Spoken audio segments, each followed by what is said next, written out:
Here are some hip thrust variations. Think of the hip thrust like a bridge, except with the upper body elevated so that we can have more range of motion for the hips.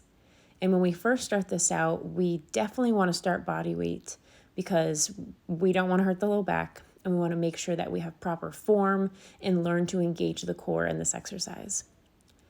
Starting with the bottom of the shoulder blades placed on the edge of a bench. Hands go behind the head to support the neck, feet under the knees, pressing through the heels, feet a little bit wider than the hips, toes slightly out. Exhaling as we come up and a little squeeze of the glutes at the top. So notice my torso comes into full extension. And here is a better angle where you can see more of the pelvic tilt, the posterior pelvic tilt here, where we tuck the tailbone in slightly and then zip up the core, keeping the ribs in so that we properly engage the abdomen and support the spine as we go down and up, hinging at the hips. Now, the feet are important. So if the feet are right under the knees or the heels are right under the knees, you'll work the glutes. If the feet are out farther, you'll work the hamstrings. And if the feet are in closer, you'll work the quads, the front of the thighs. Now, sometimes the benches can be a little hard on the back. So feel free to drop a mat down over the bench and it makes it so much more comfortable.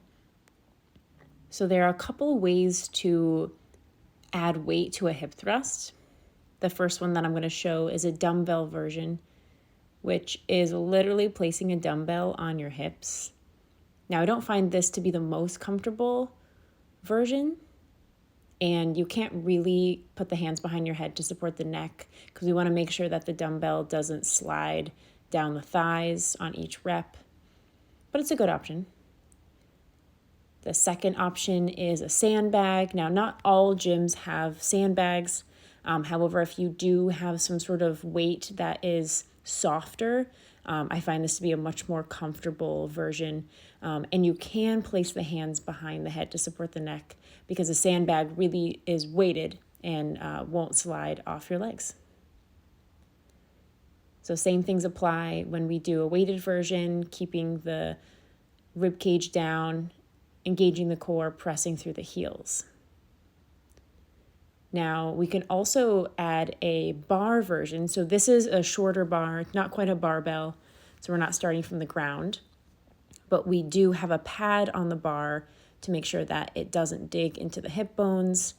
And you saw that I had it propped up next to me, and then I just tilted it onto my hips, readjusted as needed, and then pressing up, squeezing the butt. Have fun. This should burn a little bit. And make sure that the weight feels even in the glutes so that you're not pressing more into one leg than the other.